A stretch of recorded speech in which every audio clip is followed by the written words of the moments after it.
Contoh, maksudnya tempat lokasi itu gini. Gantangan kan 1, 2, 3, 4, 5, 6. Ada yang main pinggir, ada yang main tengah. Coba saya main cari. Assalamualaikum warahmatullahi wabarakatuh. Teman-teman Kicau Mania, dimanapun Anda berada, ketemu lagi sama saya, Kinara, di channel Kinara Kicau Banyuwangi ya. Untuk video kali ini saya mau angkat topik mengenai eksekusi lapangan. Yang dimaksud eksekusi lapangan itu seperti apa? Ini Rek. Sebelumnya bisa dibantu subscribe-nya ya, karena ini channel baru ya, channel lama sudah nggak bisa dibuka, biar saya lebih semangat lagi untuk berbagi pengalamannya ya. Lanjut ke masalah eksekusi lapangan. Eksekusi lapangan itu semacam ini ya, penake omong, simpelnya itu begini. Apa yang kita lakukan ketika kita nyampe di lapangan? Hal apa yang kita lakukan terhadap burung kita ketika kita nyampe jebret di lapangan? Itulah yang namanya eksekusi lapangan. Apa saja kan banyak. Kalau dari saya itu ada 5 ya, dari saya itu ada 5. Yang pertama gini, tapi kalau masalah itu untuk burung yang gimana Bang? Untuk burung yang gimana? Wallahu a'lam bishawab, tidak ada yang tahu ya. Karena apa? Kembali lagi, karakter burung itu banyak Rek. Makanya saya tidak bisa untuk mengklaim atau rawatan ini diklaim untuk kacer yang begini, rawatan ini diklaim untuk kacer yang begini. Kalau merawat burung semudah klaim-klaiman itu, ya otomatis kita nggak perlu repot lagi, nggak perlu pusing, nggak perlu habis bodrek banyak buat merawat burung, buat mencetak burung. Pada faktanya gimana? Tidak semudah itu Ferguson. Makanya sifatnya di sini berbagi pengalaman. Barangkali teman-teman ada komentar yang sekiranya bertanya dan saya tidak tahu, teman-teman pernah mengalami, silakan di komentar juga, nggak apa-apa. Kita kan di sini sifatnya sharing bro, berbagi pengalaman ya, biar dunia kicau itu semakin apa ya, semakin terbuka apa adanya tanpa ada kalimat-kalimat dusta yang hanya sekedar menyenangkan hatimu lah. Karena saya itu di sini sifatnya aku ngomong apa enak ngono lho ya. Oke, lanjut ya. 5 eksekusi lapangan.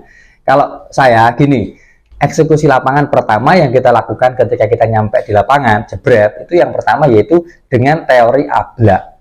Maksudnya teori ablak gimana? Nyampe lapangan jebret, burung itu langsung diablak, dibuka serodongnya jebret, dicantol nih. Tes. Kurang 2 season ya, season kacer kurang 2, pokoknya season apapun wes, ini juga berlaku, eksekusi ini juga berlaku untuk murai, berlaku untuk cak ijo juga, sama aja semuanya. Misalkan kurang 2 season itu baru kita rawat kan burung itu, sebelum dicantol nih di gantangan itu kan kurang berapa season kan mesti ada ini olah rawatan, maksudnya itu dibersihkan sangkarnya, telek-teleknya dibersihkan, cantolan pakan diambil, terus kasih JK atau kasih apa gitu kan. Nah, tapi ini bukan mengenai JK atau perutu, enggak. Yang pertama cukup gunakan teori ablak saja supaya kita bisa memahami karakter burung kita gimana ya. Ini untuk burung yang masih mencari, bukan burung jadi. Kalau sudah jadi, sudah pakem setelannya ya jangan dirubah-rubah. Ini untuk burung yang benar-benar masih mencari eksekusi lapangan yang pas untuk burungnya ya. Ablak total sudah, nggak usah dipoles-poles dulu. Pertama ya itu nggak usah dipoles. Misalkan habis diablak kurang 2 season di serodong, nah itu nggak usah dikasih apa-apa, wes biarkan dengan setelan rumahan dulu, setelan harian, biarkan dulu. Terus kita gantang, nanti performanya dia gimana, itu kita baru bisa lihat, baru bisa tahu, oh performa burung itu begini, oh begini gitu loh.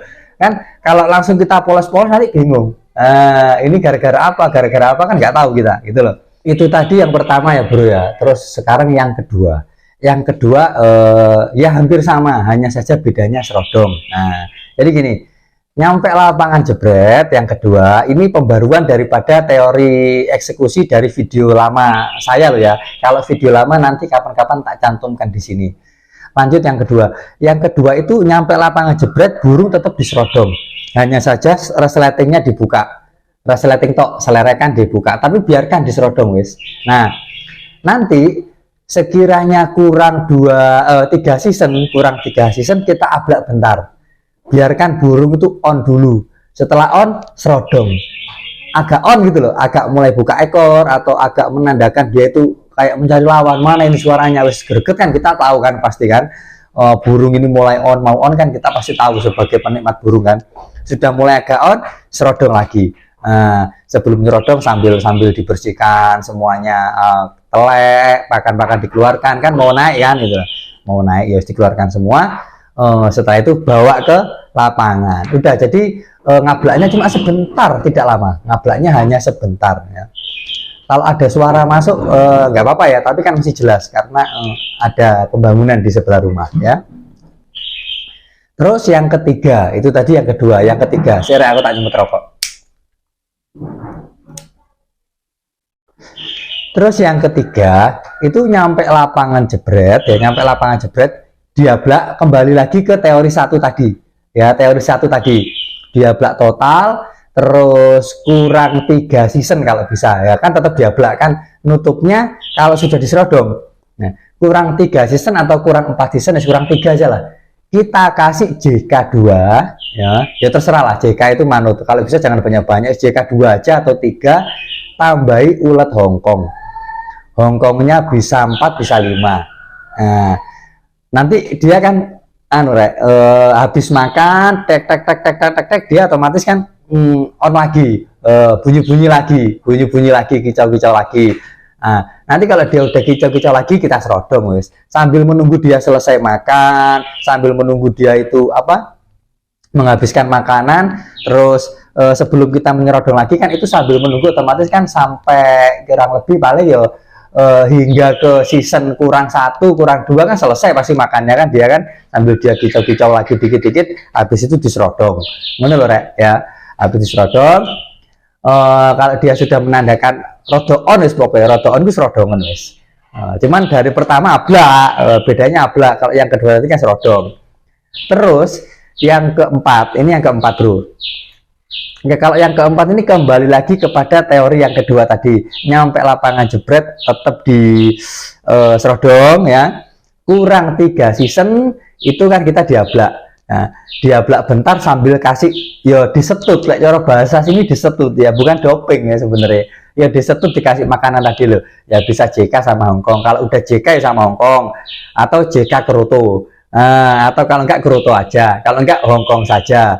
Bisa kita pola-pola ini, bisa kita pola-pola, terserah jenengan ya. Terus nanti kalau dia itu selesai makan, dia mulai fokus nangkring dan fokus kicau, baru diserodong lagi, tinggal nunggu naik saja, tinggal nunggu seasonnya ini main gitu loh. Paham dari sini? Jadi teori 1-2 tadi itu tanpa EF tambahan ketika di lapangan, hanya ablak dan serodong. Terus yang 3-4 kembali lagi kepada 1-2 tadi, hanya saja bedanya dikasih tambahan EF. Ngono lho rek. Sebelum 2 season atau 3 season wis, pokoknya sama bisa atur sendirilah nanti. Ini bagian daripada eksekusi bro. Jadi ini semua itu bagian daripada eksekusi lapangan ya. Tinggal 1 season, tinggal 1 eksekusi yang belum. Santai kita jelaskan ini semua itu bagian daripada eksekusi lapangan, yang dimana ini juga mempengaruhi penampilan burung. Pengaruh eksekusi lapangan itu penting. Kenapa saya bilang penting? Coba sekarang kita logika begini aja wis. Misalkan ini ya, burung di rumah nggak wacor, konslet, on wis buka ekor, tapi nyampe lapangan ada yang matung, ada yang mainnya nggak karu-karuan, ada yang ngetem, ada yang kalau saya biasanya itu nggak langsung merubah rawatan harian, tidak saya rubah gitu loh. Jadi yang saya otak-atik pertama eksekusi lapangan dulu. Setelah eksekusi sudah di otak-atik, semua eksekusi dilakukan, kok tetap baru kita rubah ke masalah rawatan harian gitu loh. Oh ini burung kan masih mencari, ini saya sampaikan khusus untuk burung yang masih mencari. Kalau burung sudah pakem setelannya ya ojo dirubah-rubah ya gitu loh. Sudah ketemu setelannya kan, jangan dirubah-rubah. Ini yang belum ketemu aja. Nah, misalkan tadi kan burung sudah buka ekor ini ya, burung buka ekor di rumah sudah gowacor, tapi dari lapangan matung lah, main nakal lah, ngelangsak lah atau apalah. Itu bisa jadi karena perlakuan chemistry perawat dengan burung ketika nyampe lapangan membuat burung tidak nyaman, atau bisa jadi burung kaget, atau bisa jadi burung wes kurang anu lah, ibaratnya itu ini saya di mana, ini saya tempat yang baru, ini gimana, belum terbiasa. Anggaplah begitu. Makanya kita menciptakan chemistry, menciptakan kebiasaan yang pas dengan burung gitu loh. Makanya eksekusi itu penting. Nah, saya sampaikan eksekusi lapangan itu penting. Kalau enggak penting, ya sekarang begini, banyak kan orang-orang di luar sana itu nyampe lapangan ada yang dikasih Kroto sekian sebelum berapa season, JK sekian sebelum berapa season, itu kan bagian daripada eksekusi gitu loh. Cuman eksekusi lapangan kadang-kadang yang ya adalah mereka itu yang pakai teori abla, pakai teori serodom, kan banyak. Jadi yang saya maksud ya itulah eksekusi lapangan, bro. Eksekusi lapangan itu semacam itu, ya. Terus yang kelima, ini eksekusi lapangan yang kelima. Nah, ini eksekusi lapangan yang kelima itu berkenaan dengan tambahan seperti semprotan, seperti apa? Semprotan ibaratnya itu tangkringannya dibasahi atau gimana. Ini campuran. Jadi teori 1, 2, 3, 4 tadi setelah kamu terapkan, misalkan ya sudah kamu terapkan semua kok tidak ada hasil, pakailah yang kelima ini tanpa meninggalkan 1 sampai 4. Kamu yang cocok yang mana gitu loh. Cocoknya kacermu agak lumayan, misalkan ada perubahan, saya pakai teori abla 1 atau pakai teori serodom 2 atau abla 3, abla 4, serodom 4. Nah, ini cuma masih masih gini gitu loh. Cuma ada perubahan. Nah, tambahilah di eksekusi lapangan kelima ini tadi. Nambahinnya gimana? Tanpa merubah 1 sampai 4 ini tadi ya, cocoknya yang mana? Ini pertama tangkringan, bro. Tangkringan coba dibasahi. Mainnya kurang 1 titik, Om. Ya wes enak, cuma kurang 1 titik. Coba basahi tangkringan. Jadi kurang 2 season, tangkringan atas bawah itu basahi. Basahi. Atau kalau tidak basahi, cobalah burungnya itu dadanya, bagian dadanya itu semprot dikit-dikit. Tapi kalau nyemprot tubuh, saranku bukan tangkringan loh ya, bukan tangkringan. Itu kalau bisa jangan kurang 2 season. Kalau bisa ya nyampe lapangan jebret sebelum dia blak total, baru disemprot burungnya. Ya, disemprot, ukur-ukur, biarkan dia mandi di cepuke kalau dia mau mandi. Siapa tahu dia minta tambahan seperti itu. Tapi pertama nyampe loh ya, pertama nyampe disemprot, baru dia blak. Kalau mau pakai teori 1, kalau mau pakai teori 2 juga setelah setelah disemprot. Kalau mau pakai teori 2 ini kan jangan sampai langsung diserodom dulu. Jangan diserodom, biarkan dulu lah abla. Kalau pakai teori mandi otomatis nyerodomnya jangan dulu deh, jangan dulu, karena nanti sebenarnya ya enggak apa-apa sih. Cuman saya tidak pernah melakukan, gitu loh, tidak pernah melakukan. Kalau saya pakai skema mandi di lapangan untuk burung, otomatis tidak langsung saya serodom ketika dia selesai mandi. Saya biarkan dulu, rodok kering, rodok mamal, baru nanti tak serodom. Tapi resleting dibuka, kondisinya begitu. Hanya di masalah ini, terutama tangkringan saja coba basahi ya sebelum 2 season atau 3 season. Kalau bisa sebelum 2 season kan hanya tangkringan yang dibasahi. Cuman kadang-kadang kan awake ya kena engkok manuke milu adus. Kadang begitu takutnya kan. Pastikan tangkringan itu cuma basah-basah sedikit aja, nggak usah sering sampai tolos kebes. Nanti burungnya kalau kayak gitu kadang-kadang di lapangan nanti ketika dinaikkan dides. Apa ya, kadang-kadang loh ya, kadang-kadang ada yang seperti itu, nggak fokus sama faktornya dia gitu loh, nggak fokus sama penampilannya, kadang-kadang gitu memang. Terus sama ini sekalian perbedaannya, bawa ke lapangannya, bawa ke arenanya, bawa ke misalkan kita itu eksekusi lapangannya dilakukan di sana, gantangnya kan di sini, misalkan gantangnya di sini, eksekusi lapangannya 10 meter dari gantangan. Dari lokasimu sampai ke gantangan, bawanya ada 2 tipe, ada 2 cara. Ada yang dibiarkan ablak, ada yang sambil diserodom. Wes, tanpa harus meninggalkan 1 sampai 4 ini tadi. Paham ya maksudnya? Ini pengalaman yang pernah saya lakukan loh ya. Sebatas itu. Kalau yang belum pernah saya lakukan, saya tidak berani angkat topik ya. Jadi selain tangkringan dibasahi, proses bawanya ke arena lapangan.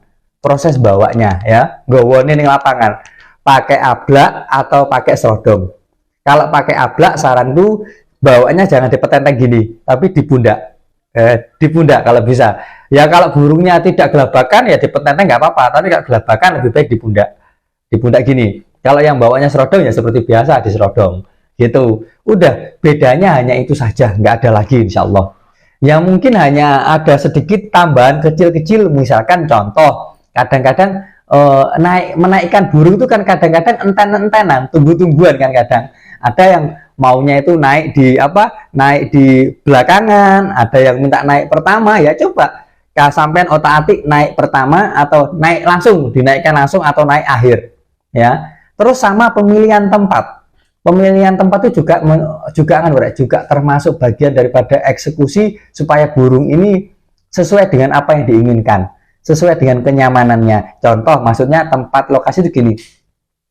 Gantangan kan 1 2 3 4 5 6. Ada yang main pinggir, ada yang main tengah. Coba sampean cari main pinggir gimana, main tengah gimana. Nah, kalau bagus main tengah, yo kalau gantang carilah nomor tengah. Kalau dia itu nggak nyaman main tengah, cobalah cari pinggir gitu. Biasanya kalau untuk burung-burung ya ini tidak menutup kemungkinan ya, bukan berarti saya mengklaim. Kadang-kadang untuk burung yang sangat-sangat super jinak, saranku taruh di pinggir. Saranku, karena saya pernah ngalami ya itu tak taruh di pinggir, tapi bukan berarti ditaruh di tengah jelek, enggak. Kadang ya ada yang ditaruh di tengah itu bagus ya ada ya, bukan berarti saya mengklaim. Yang jelas pemilihan tempat nomor ini mau ya, nomornya tadi milih tengah atau pinggir ini juga bagian daripada poin yang kelima ini tadi, paham ya? Dulu eksekusi seperti ini, kalau yang kelima ini belum pernah saya sampaikan di teori eksekusi yang pernah saya sampaikan di video lama, kalau nggak salah gitu ya. Nanti kapan-kapan tak carikan, kalau masih ada saya cantumkan juga di sini ya bro ya. Jadi itu eksekusi lapangan versi saya, dari saya hanya sebatas itu pengalaman saya ya. Pokoknya sebelum kalian melangkah ke nomor 5, usahakan 1, 2, 3, 4 ini ada salah satu yang cocok. Kalau enggak yo bingung wis rek, mumet wis padha mumet e. Ngrumat manu yo ngono kula rek terane yo gawe ndas mumet ada yo piye. Makanya kalau punya burung sih gampang rewelan, saranku yo sithik-sithik rewel, ya wis lah, nggak usah dipikir pusing. Lem biru saja, lempar beli yang baru. Ya. Ya mungkin itu ya masalah eksekusi lapangan. Saya rasa teman-teman paham ya, eksekusi lapangan itu termasuk apa yang kita lakukan ketika kita nyampe lapangan. Nah itu hanya sekedar itu aja, eksekusi lapangan itu penting bro, penting. Ada juga temen yang kadang-kadang itu eksekusi lapangan sudah dibawa di arena gantangan, tapi sebelum naik diobok-obok dulu, biar gak bedes, biar gak bagong. Ada yang seperti macam-macam pokoknya eksekusi itu. Kita harus kreatif di dalam pikiran kita sendiri untuk menciptakan suasana burung ini supaya nyaman, tenang, damai, enak, factory itu makninah, lah seperti itu ya. Paham ya dari sini teman-teman ya. Ya mungkin itu teman-teman, nggak ada lagi insya Allah mengenai eksekusi lapangan yang perlu kita lakukan. Selebihnya nanti kalau ada tambahan, insya Allah akan saya buatkan video, barangkali ada yang kelewat ya dari apa yang saya sampaikan. Dan jika ada yang ditanyakan, silakan tulis di kolom komentar. Atau eksekusi lapangan saya ada yang kurang atau gimana, silakan tulis saja di kolom komentar. Dan bagi teman-teman yang punya eksekusi lain dari apa yang saya sampaikan, juga bisa berbagi di kolom komentar supaya bermanfaat untuk teman-teman lainnya juga ya. Ya mungkin hanya itu yang bisa saya sampaikan dalam video kali ini. Jika ada khilaf kata ya, salah kata, saya manusia biasa yang tidak luput dari salah ya, mohon dimaafkan ya.